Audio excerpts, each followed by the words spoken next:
everyone. I'm Elena Armijo, and I'm the founder of the C-Suite Collective. This is a company I created for executive leadership coaching and wellness that supports C-suite executives, entrepreneurs, and founders. Now, more than ever, businesses are running faster and with fewer resources. Burnout, overwhelm, disconnection, and disillusionment are the new norm for teams struggling with an old paradigm. At the C-Suite Collective, I believe deeply that providing massive support for your teams through executive coaching and holistic practices will create an inclusive culture, higher levels of performance, sustainable change, and the organizational impact you desire. You can find us at the c-suitecollective.com. How do we work with our defensiveness? We'll look at that in our coaching tip for the week. And in our interview segment, we have Andria Taylor, who consults with mid-sized, high-growth businesses to develop their leadership bench. I hope you enjoy the episode today, and remember, something powerful resides within you. I'm here to support you in seeing it and creating it. How do we work with our defensiveness? So this is something I've been speaking to a lot of my clients about and also looking at in myself. As I've grown over the past few years through the pandemic, through racial injustice and social unrest, through changes in our health and our work environments, and even myself moving to California from New York, I've really taken a look at who have I become around being afraid or defensive. This also stems from a lot of the work I'm doing around inclusion and belonging with companies, and really taking a look at what do people need to feel heard and seen. So what I want to offer you today is a couple ways to look at your own defensiveness. Every human being who enters a conflict conversation will have a physical reaction. We're human. We think that we're being attacked. We can go back to the primal part of our brains that really, come online when they think that we are being attacked. And that still happens in real time for our bodies in conflict conversations. So when you're a leader in a room and you're giving feedback to someone, you might have some feelings or sensations going on in your body. And I guarantee you, if you're the one receiving feedback, you probably have some feelings going on in your body. So the very first thing that I'm offering you today is to slow down. When you know that you're in this conversation, remind yourself to go really slow and pause. So the very first thing I might say to myself is, okay, this is a conversation where I'm feeling defensive. I can already feel that my body is tight. My heart is racing. I'm sweating. And I'm going to slow way down and I'm going to pause and take a breath. So after you take a huge breath, you might notice that you may need more time. So see if the breath was able to calm you down a bit to be in the conversation and actually ground yourself in the conversation, or if you need more time. If you do need more time, please take it. There's no shame in saying, I don't think I can talk about this right now, and I need 30 minutes or a day or till the end of the week. And I promise I will bring it back to you to talk about. That is a way to pause the conversation in real time and regulate yourself, but also give yourself space to breathe. Now, be careful, because sometimes people will use that for every conflict conversation, and really they're not actually practicing being in the moment with the fear as it's happening.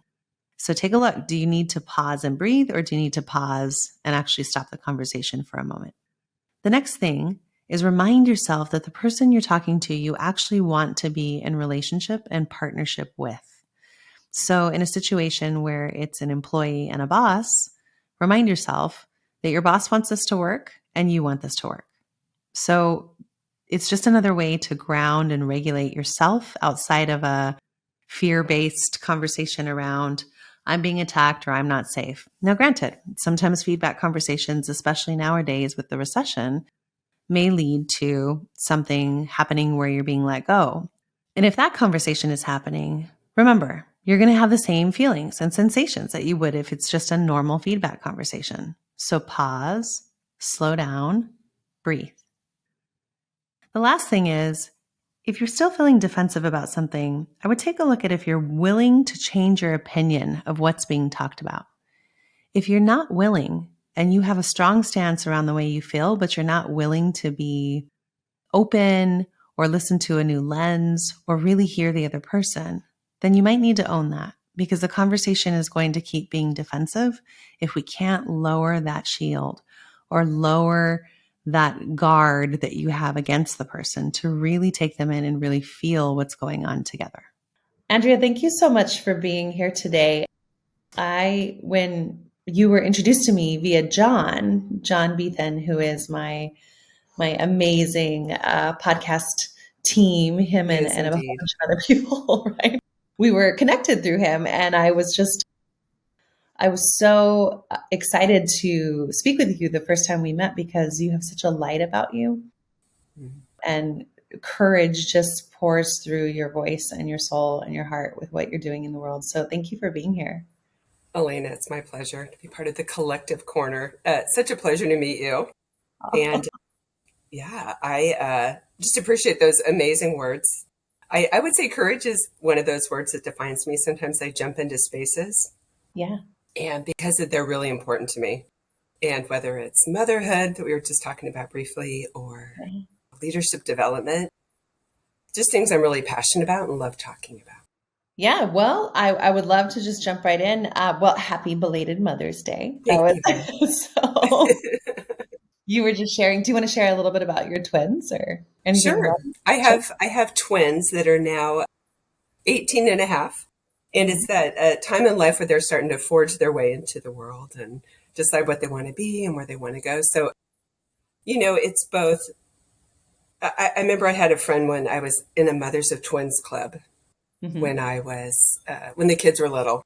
And I asked one of the other mothers, does it ever get easier? And she says, it doesn't get easier. The issues just changed. It's easier, like it's not so physically demanding, but I think to see your kids at this age when they're getting ready to move on, you hope you've imparted your best values to them and courage and restraint when needed.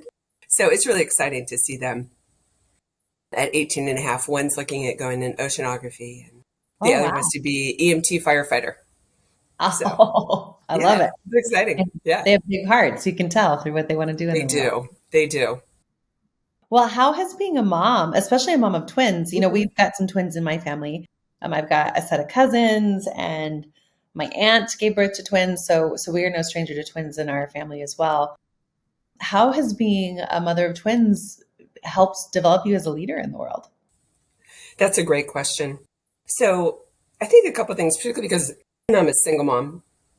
So that requires, I think, courage and leadership all on its own. Mm-hmm. Oh, it's so funny because a lot of times work that I will do with leaders and managers, they're the same issues about setting clear expectations, inspiring people to do more, to do better, having those difficult conversations.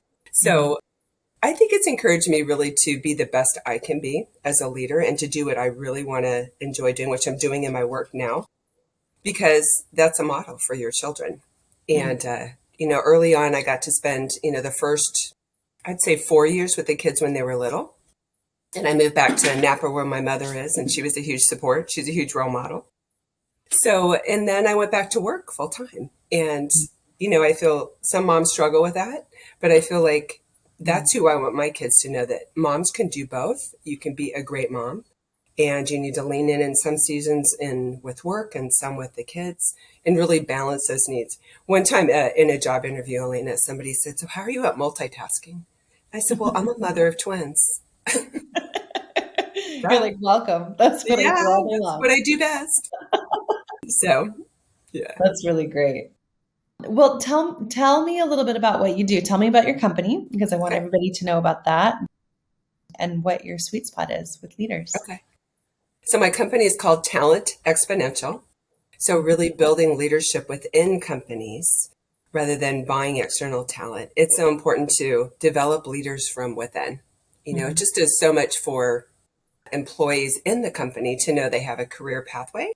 And it really builds that internal capacity, because sometimes when you're trying to hire from outside, you're not getting the right fit.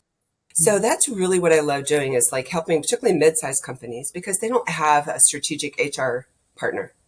And that's what I really am, to say, come in and say, what are your needs? Where's your leadership gaps? How are you measuring leadership? Are you investing in that and helping them identify that, and identify particularly their high capacity, high potential leaders to really grow and develop those, so that they are building their own pipeline from within.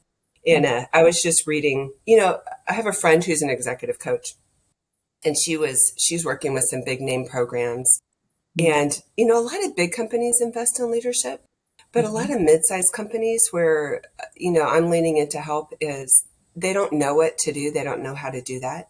And investing in your talent's never been more important because so many people left during COVID, and now they talk about, so there's the big quit.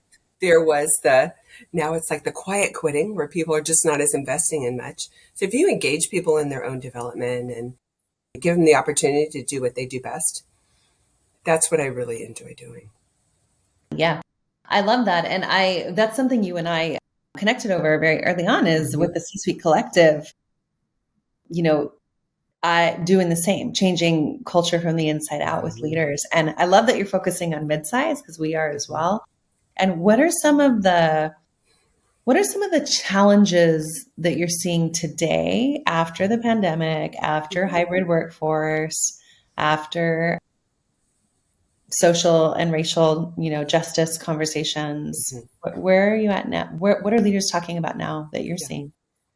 I think the issue of investing in talent, people realize now more than ever how important it is.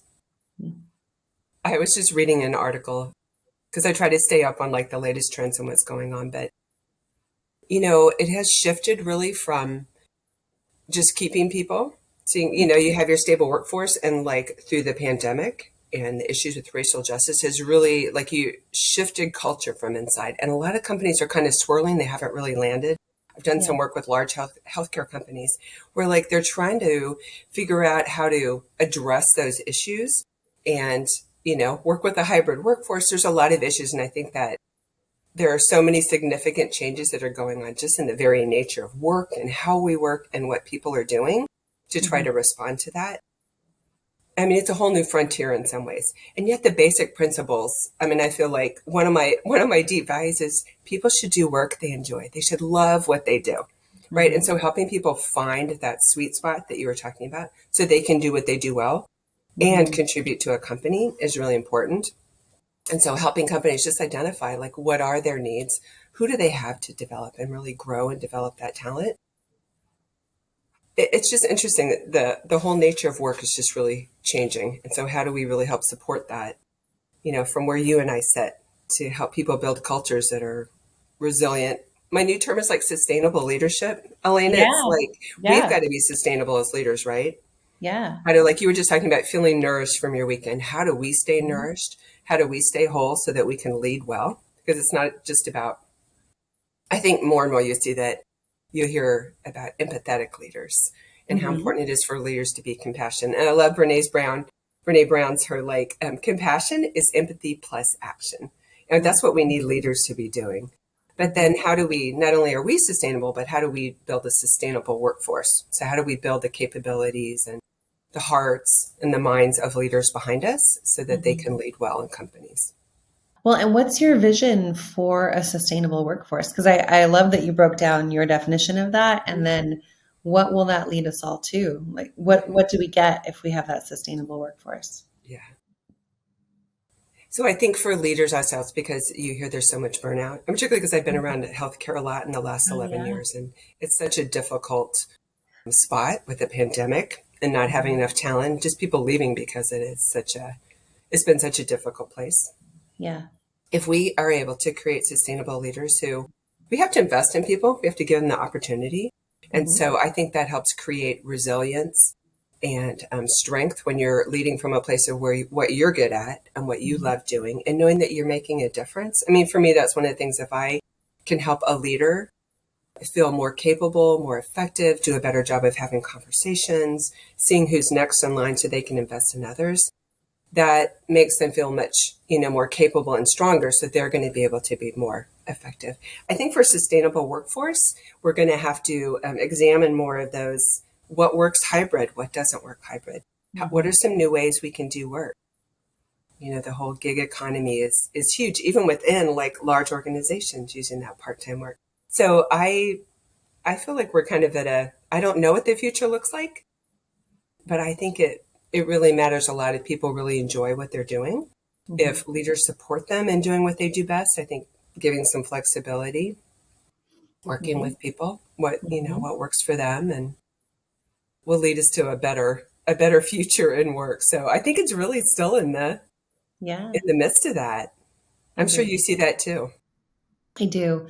We're seeing everything you just described, and it makes me think of what the common questions or resistance is for leaders right now, because I'm always curious about when we get hired to come in, what are the things that people are most concerned about? And I think for the people that are really willing to invest, but also very, very concerned, one of the common things I hear about is how can I still be an empathetic leader and leave room for feelings and emotions, but also be able to move the business forward and create more ROI and KPIs. And there's that tension, isn't there? Yeah, it's like yeah. holding that space in between. Exactly. Yeah. What are you hearing from yours? I think that's spot on. I think there's the pressure because business, it can be a lot more difficult. I don't have the people I need to run the business. That it is that difficult place of like you just said, how do I move the business forward? How do I invest? And then how do I care for my people in the middle of that as well? And it's not a one size fits all. Companies are different, but I think helping leaders build a well-rounded capacity, right? To acknowledge that people do have feelings, and some people have really big feelings and emotions in difficult situations. Some people have, particularly after the pandemic, the mental wellness, it's just huge. And that well-being and self-care. One of the things we're doing is looking more into like self-leadership. How do you build your own capacity to feel like you can lead and lead well? How do you have it, regardless of whatever level, you can be that leader of like, how do you build your own agency and your sense of that? Yes, I can do this and I can lean in, to help leaders at all levels to do that. It is funny because, I'm on LinkedIn a lot as well. And you do see, sometimes I get annoyed because it's like, they're like, a good leader is one thing. It's an empathetic leader. No, it's this. Or there's a list of 10 characteristics and no leader can ever live up to all of those. And, it's like leadership's an art. It's not a formula. And so how do you really help those leaders identify what they need, help give them those skills and abilities to balance out? You're leading people. You're not leading machinery. So how do you help, work with people and give them what they need? I mean, that's what some of the best leaders I've worked for. I'll say, there's a lot of, I had this happen recently with a client.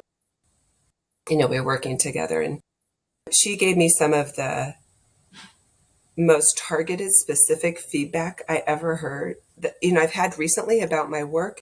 And my heart swelled, Elena. I was like, wow, you really saw me. You saw what my contribution is. And that type of recognition, and I see you, I see what you do well, not just like great job or that was brilliant. That nourishes and feeds people when you feel like your contribution really matters. Yeah. Acknowledgement goes a long way. It does I've go heard a long way. so many times in my life. Okay. Well, what about the leaders who are worried about the recession? Or, I mean, in the last 3 or 4 months for myself, there's been a lot of clients that come and say, I had to cut, I had to make these cuts and I had to pull back, and they're maybe in a lot of frustration and heartbreak around that. But what are you seeing with the people you're working with around the recession and the fears there? It is, it's a difficult time, I think, especially coming after the pandemic and, just it's like been a swirl, right? And I think it requires us to be agile in how we do work and think about, okay, what do I need to adjust or to adapt so that we can really be effective in our roles and what we do and work. And that sense of like, how can so I'm going to redo that answer because I feel like I'm swirling. No problem. It's such a big question, Elena. It is. Take your time. I think it is difficult when you look at the recession. It is going to impact companies. It's impacting businesses. It's certainly a reality. I just look at, and the other big thing that's happening, particularly that you hear about is, GPT chat and Oh, AI and yeah. the role that's going to play. I feel like I've certainly said this, some industries like healthcare, they're in the middle of a sea change. And I feel like things are not going to be like they were in the recession. And so we as, leaders of organizations and companies with our clients, we're going to have to figure out how to do, how to pivot and how to do work a little bit differently. How do we need to be creative because it is not the world it used to be. And so how do we really adapt to that? I wish I had the answer for the recession. But I think, how can we be as resilient as possible? And, I think it's really difficult when you see large companies just laying off swaths of people. And I've seen it within organizations, but they cut out layers of good people. And then they require the person who's taking over the role to manage 2 or 3 times. And so I think we have got to pay attention to people within our organizations and really equip them so they can do a good job there. But, it'll be interesting to see how things continue to evolve in the next couple years and then beyond that. So change is not going to get slower. That is great. Yeah. Change is going to come, whether you want it to or not. That's right. Yeah. What have been some of your most successful moments with clients that have like really warmed your heart? You got any of those success stories? Yes. Love to share some success stories. I worked with a company that they were kind of in the sports industry. And so they had actually grown tremendously because they were like outdoor sports during the pandemic. So, calling in and checking on people and they're like, oh my gosh, we're growing incredibly. Can you come help us? And it's always, I think for organizations, it's like they always feel like leadership development is such a huge investment, that they're intimidated by it. They don't really understand the benefit. But coming in to work with them and help them identify, because one of the things that I like to do is like every company has a strategic plan, right? But they don't have strategic people plans. And it's like you've got to have the people to really support your strategic business plan.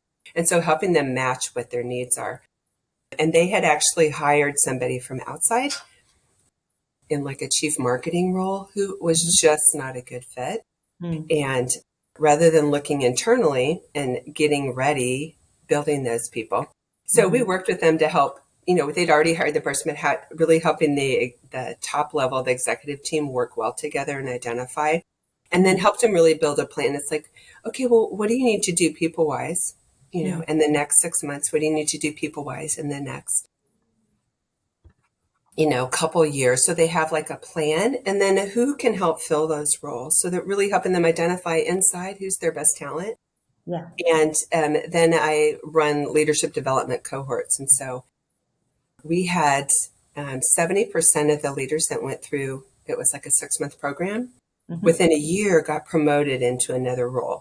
Now, obviously you've given me your like top talent to invest in and the company's growing, but I was very encouraged that we saw that many people move up into their next role within a year because they were just equipped and ready. And one of my favorite things too, Elena, is I love to help leaders learn from one another, like in the leadership cohorts I do. Yeah. Everybody brings expertise, right? Just like we're having this conversation, it's like there's things you're amazing at, there's things that I'm amazing at. And so you get to share those and help educate your peers. And so it also helps them become more informed about the business. Yeah. That's beautiful. And especially when people are feeling alone on that journey, right? Yes. That developmental journey of leadership. From there, it's how will we grow together and have a space that's welcomed, and I won't say safe, I guess, because we can't guarantee psychologically safe spaces, but a space where you can actually be seen and get that peer support, that mentor support. I will say that's one of the pieces of feedback that we hear all the time when leaders get with other leaders. They're like, oh my gosh, you have the same problems I do. That level, that like, oh wow. It's something about sharing the miseries and joys and problems together. It really makes a big difference. Like you said, people to know they're not alone, if they have some support. And the leaders are always very appreciative of the opportunity. We try to make the opportunity challenging as well and give them projects they have to work on together, which not only creates, the business has some solutions we deliver to them, but they learn how to interact with different, people and lead and show up differently. That's important in being a leader. How do you show up and what's your presence as a leader? I love that. Well, so we talked about best cases. So have there been any tough cases? Because I always like to remind people that it's not always Oh, of about course. Yeah. stuff. There I is think tough sometimes, stuff. yeah, no, exactly. There's the tough cases where Mhm. people will come in, and I'm sure this resonates with you, Elena, where they're like, I can you come in and help me with this? And as you start talking with them, you realize it's a very narrow problem. Mhm. And that Mhm. they're like, we want you to come fix a problem that has been in place for 5 years. And Mhm. we want to give you one day maybe to fix the problem. Yeah. Yeah. It's like, One day. yes, I have a magic wand and some fairy dust and I'm going to come sprinkle it. It'll be all okay. But I think where most often the difficulty is if leaders are not open to feedback, Mhm. because for companies to change, the leaders have to change. It's one of the reasons that I got into leadership development is leaders make the biggest difference in a company. When they're at the top, they create Mhm. culture, they either create engagement or disengagement.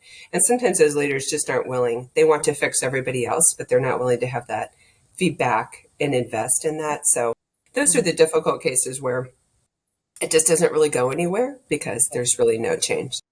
Yeah. Yeah, and the heartbreaking ones, right? And so Right. one of the things we look at in the C-suite collective is, are you on board for long-term work, that's Mm-hmm. sustainable, as we talked about at the Mm-hmm. beginning of this Mm-hmm. conversation, and something that will have structures that we can put in place to continue to practice with you while you're moving through this change. Because similar to yourself, when it's a one and done day, it feels really incomplete, and everybody Mm-hmm. typically has a nice conversation and then forgets about it as soon as they leave the It's room. due. And then they're that much more resistant next time you come in because they're Yeah. like, nothing happened. Nothing Nothing. really changed. Yeah. Yeah. No, I love that you do that long term commitment to work with leaders because that's what really shifts culture. Like you said, culture Mm. is, I always joke, Peter Drucker's famous quote about strategy, culture eats strategy for breakfast. But I'm Mm-hmm. like, it's leaders that set culture. And unless they do that and do that well, they're really willing to invest. I think they help for those quick results. It doesn't really change anything. Mm-hmm. So, Mm-hmm. The quick or fix. I think the other thing that breaks my heart, Elena, is when you see people with high potential in companies and Mm. leaders aren't willing to promote them. They're like, no, they're not ready. They're not ready. They need this. And then Mm-hmm. that talent leaves your company. And so it's a loss for that company because they chose not to really invest or give them that opportunity to grow. It's like we need to give people opportunity a little earlier and support them along the way as they grow into their role. It's really sad Beautifully to see people. said. Beautifully Yeah. said. Yeah. Hmm. Well, what is your hope for the next year? I mean, we're halfway through the year right now, but Uh-huh. if we look over the next 6 months towards the end of the year, but then into 2024, what do you hope to Hmm. see change through your work? I would love to see. I'm hoping because I'm new into the area down in San Diego, North San Yeah. Diego area. So Yeah. really like building my client base here, work with clients. And so I'm Mhm. really putting together, I mean, I have a couple, I have no lack of ideas, but I would love to do some additional work around supporting women in leadership because I feel oftentimes women don't have that opportunity to Mhm. be to grow and be promoted. And I would love to do some of that work here in the area. I feel like there's so much opportunity in San Diego. Um, there's a lot of interesting energy. It's growing and developing, and it's such an interesting area here. It's like there's a lot of opportunity, I think, to really pull together some women's events and as well as around just growing my business in the leadership development space. I'm running a couple more leadership development cohorts. Yeah. So I'm like, my plan is to like keep growing my business till the kids leave the house and then move a little closer to the beach and keep growing my business. Perfect. That sounds like So a beautiful year. maybe it'll be a year and a half, but we'll see. Well, if you had one piece of advice for the world, what would you say as Oh they my goodness. What would move I say? What's forward? my one piece of advice? I I would say don't be afraid Mm. to step out to do what you really want to do. I I've done that a couple times in my life too. I feel like I've recreated myself. And